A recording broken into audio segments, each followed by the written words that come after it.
আব্বু ধরে নিয়ে গেছে। ওখান থেকে আমরা গেছি, যাওয়ার পরে প্রথমে মারিনি, পরে সকালে রাত্রে বলছে যে যদি মায়ের বাসা যাও তাহলে সকাল সকাল আসবা, না আসলে সমস্যা আছে, 6:30টার মধ্যে তোমরা এখানে হাজির হবা। তো আমরা 7:30টার দিকে গেছি। যাওয়ার পরে আব্বু তো দেখি একটু অসুস্থ। তারপরে ওখানে এক কনস্টেবলের কাছে জিজ্ঞেস করলাম, উনি বলছে যে হ্যাঁ মারছে, আমার কথা বলবা না। তারপরে এই থানায় এসে আমরা জিজ্ঞেস করলাম, সে বলছে আমার খুব মারছে। তারা বলে গেল যে আরেকটা আসামি আছে, তোরা পরবর্তীতে দেখিস, বুঝবি পরে এই আসামির কি হাল হয়, এই কথা বলছে। এর অবস্থা খারাপ হবে, মানে টাকা দেওয়া হয়নি, এই কারণে উনি কথা বলছে। এটা কিছু সময় আসামি ধরে নিয়ে গেছে।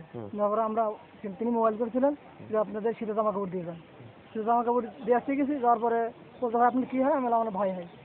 তা ঠিক আছে, আপনার ভাইয়ের কোনো কিছু বলিনি, আপনি ভাইকে জিজ্ঞেস করেন। ভাইকে জিজ্ঞেস করলাম ভাই আপনাকে এখন মারেছে, বলছেন না। ঠিক আছে, তাহলে আপনি সকাল সকাল চলে আসেন এবং টাকা পয়সা নিয়ে আসেন। টাকা দেন, আমি কিন্তু যা বললাম মার কাছে না আসলে মা দুধ দেয় না, টাকা নিয়ে আসেন, 7টার আগে আপনি আসেন।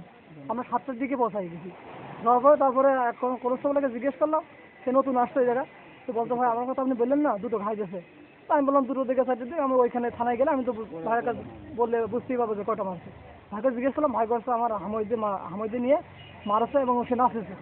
তো অবস্থা আমি কাটিয়ে দিয়ে গেছে, খুব ব্যথা। সাইফুলকে ধরে, ধরার পরে চামালতলা ফাঁড়িতে নিয়ে যায়। নেওয়ার পরে ওখান থেকে ভয়টা দেখায়, তার মারধর করে।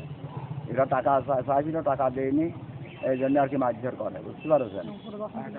করার পরে এখানে নিয়ে এসে যে এখানে বসে আমরা ছিলাম, বসে হুমকি দিয়ে গেল যে কি আপনার 500 টাকা, আপনাদের 500 টাকার ভোগী নাকি আমি এইবার আরও একটা আছে, ধরতে পারি দেখিস কত দূর খবর করিয়েছি।